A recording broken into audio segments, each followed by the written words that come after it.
Assalamualaikum warahmatullahi wabarakatuh. Bismillahirrahmanirrahim. Alhamdulillah rabbil alamin wassalatu wassalamu ala asyrafil anbiya'i wal mursalin sayyidina wa maulana Muhammadin wa ala alihi washabihi ajma'in, amma ba'du. Para pendengar rahimakumullah, berjumpa kembali dengan channel Anissa Rasid 294 yang akan menyajikan pembahasan tentang kitab Mabadiul Fiqhiyah juz yang kedua, melanjutkan pembahasan yang sebelumnya. Semoga apa yang kami sajikan ini akan menjadi sesuatu yang bermanfaat bagi diri kita semua dan ada nilai positifnya bagi Allah Subhanahu wa taala. Bismillahirrahmanirrahim. Qala al-musannif rahimahullahu ta'ala wa nafa'ana bi ulumi fi darain amin. Soal ma niyatul ghusli. Soal ma itu apa niyatul ghusli, adapun niatnya mandi. Kemarin kita telah membahas sebelumnya bahwasanya ketika seseorang mempunyai hadas besar, maka cara bersucinya yaitu dengan cara mandi, yaitu dengan cara menyiramkan air kepada seluruh anggota tubuh dengan menggunakan niat. Kemudian bagaimanakah niatnya? Sebab kalau tanpa ada niat, maka apa yang dilakukan oleh orang tersebut tidak ada gunanya. Sebagaimana dalam sebuah hadis disampaikan, innamal a'malu binniyat. Jadi dari kaidah ini, dari hadis ini dijadikan sebuah ketentuan bahwasanya setiap amal ibadah harus didahului dengan menggunakan niat.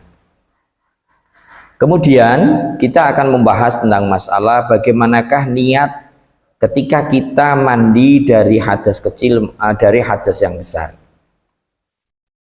Ia nawaitul ghusla li raf'il hadasil akbar. Ia adapun niatul ghusli, nawaitul ghusla li raf'il hadasil akbari, itu bacaan nawaitul ghusla li raf'il hadasil akbar. Nawaitu niat siapa saya al-ghusla pada mandi li raf'il hadasi untuk menghilangkan hadas al-akbar yang besar. Jadi niat ketika seseorang tidak melakukan mandi atau bersuci dari hadas yang besar, yaitu ketika pertama kali basuhan dirinya harus melakukan niat, bunyinya nawaitul ghusla li raf'il hadasil akbar. Saya niat mandi untuk menghilangkan hadas besar. Selanjutnya para pemirsa rahimakumullah, kita akan membahas tentang masalah apa itu atau apa saja hadas besar tersebut. Soal mal hadasul akbar, ma itu apa al hadasul akbaru, adapun hadas akbar atau hadas yang besar. Apa hadas besar yang sehingga menjadikan seseorang diwajibkan untuk melakukan mandi? Jawab, huwa kullu ma aujabal ghuslah.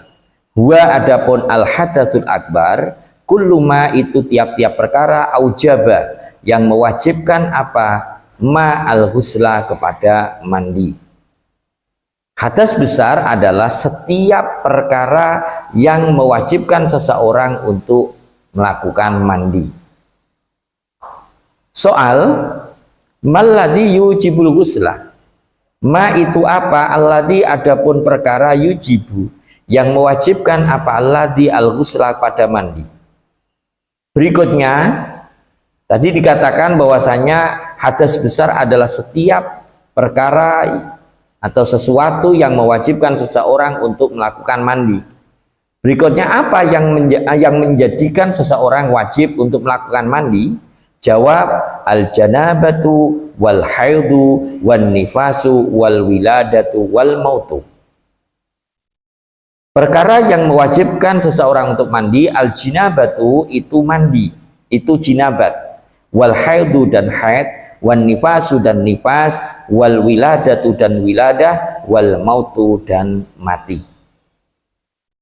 Jadi perkara yang menyebabkan seseorang harus mandi, wajib mandi, itu ada 5 perkara. Yang pertama yaitu jinabat, yang kedua haid, yang ketiga nifas, yang keempat wiladah atau melahirkan, dan yang terakhir wal mautu dan mati.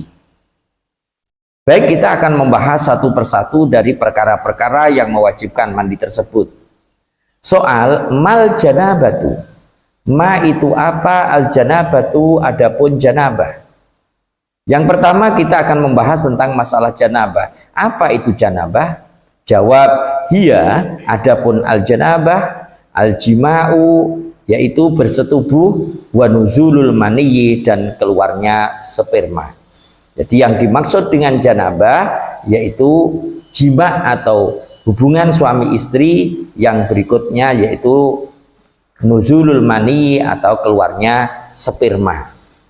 Sehingga ketika ada seseorang dirinya melakukan hubungan suami istri atau dirinya keluar spermanya, maka dirinya terkategorikan orang yang janabah, yang mewajibkan dirinya harus melakukan mandi karena dirinya mempunyai hadas yang besar. Yang berikutnya soal mal haidu, ma itu apa? Al haidu adapun haid. Yang berikutnya adalah haid. Apa haid itu? Jawab, huwa adapun haid adamu, yaitu darah al khariju yang keluar, minal mar'ati dari seorang wanita, ba'datis isinina setelah berumur 9 tahun, ala sabilis sihah atas jalan sehat, wal adati dan sesuai dengan kebiasaan. Jadi haid adalah darah yang keluar dari seorang wanita yang sudah berumur 9 tahun. 9 tahun bisa 9 tahun kurang 15 hari. Ya, ini tidak sampai lewat, tidak sampai kurang dari 16 hari ke atas. Ini dengan patokan menggunakan tahun Hijriah. Sehingga ketika ada seorang wanita yang berumur 9 tahun kurang 15 hari ke atas, dirinya mengeluarkan darah dalam kondisi dirinya sehat dan sesuai dengan kebiasaan seorang wanita, maka darah tersebut disebut dengan darah haid. Yang bagi setiap wanita yang keluar darah haidnya, ketika dirinya sudah terhenti darahnya, maka diwajibkan untuk melakukan mandi. Yang insya Allah untuk masalah haid dan nanti nifas akan kita bahas dalam pembahasan tersendiri, yaitu dalam kitab Kifayatun Nisa. Insya Allah akan kami bacakan sebagai penyempurna daripada pembahasan kita pada saat ini. Yang selanjutnya para pemirsa rahimakumullah, soal man nifasu. Ma itu apa? An-nifasu adapun nifas. Jawab, huwa adamu al-khariju minal mar'ati aqibal wiladati. Huwa adapun nifas, adamu itu darah, al-khariju yang keluar, minal mar'ati dari seorang wanita, aqibal wiladati di dalam setelah melahirkan. Yang berikutnya yaitu darah nifas. Apa itu darah nifas? Darah nifas adalah darah yang keluar dari seorang wanita ketika dirinya selepas atau selesai melahirkan. Jadi perlu kami sampaikan bahwasanya darah dari seorang wanita ini bisa dikelompokkan, atau darah yang keluar dari rahimnya seorang wanita ini bisa digolongkan menjadi 3 macam darah. Ada darah haid, ada darah nifas, yang berikutnya yaitu darah istihadah. Yang insya Allah ketiga macam darah tersebut akan kita kupas tuntas di dalam kitab Kifayatun Nisa yang telah kami susun dengan menggunakan bahasa Indonesia, yang insya Allah akan bisa bermanfaat bagi diri kita semua. Amin ya rabbal alamin. Para pemirsa rahimakumullah, selanjutnya kita akan membahas tentang sesuatu atau hal-hal yang diharamkan bagi orang yang junub. Soal madza yahrumu ala junubi. Madza itu adapun apa? Yahrumu itu haram apa ma alal junubi atas orang yang junub. Apa saja yang diharamkan bagi orang yang junub? Jawab, yahrumu haram alaihi atas junub. 1 as-sholatu apa sholat. Dua, wa tawafu dan tawaf. Tiga, wa masul mushafi dan menyentuh mushaf, wa hamluhu dan membawa mushaf. Yang keempat, wa qiraatul Qur'ani dan membaca Al-Qur'an. Yang kelima, wal muksu fil masjidi, diam di dalam masjid.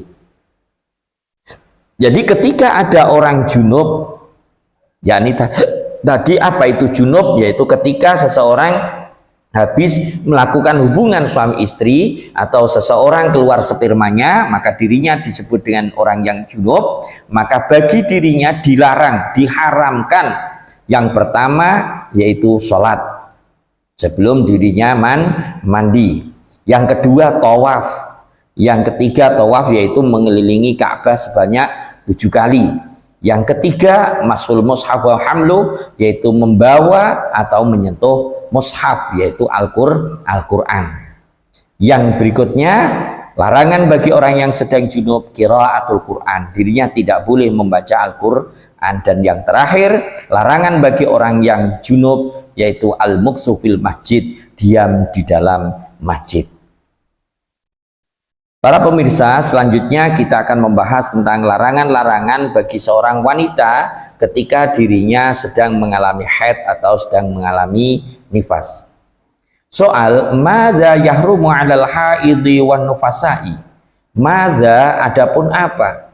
Itu yahrumu, itu haram apa? Ma 'alal haidhi atas orang yang haid, wan nufasai dan wanita-wanita yang nifas. Apakah yang dilarang bagi orang yang sedang kondisi haid atau dirinya dalam kondisi nifas sebelum dirinya bersuci? Jawab, as-salatu was-shaumu wa ma yahrumu 'alal junubi.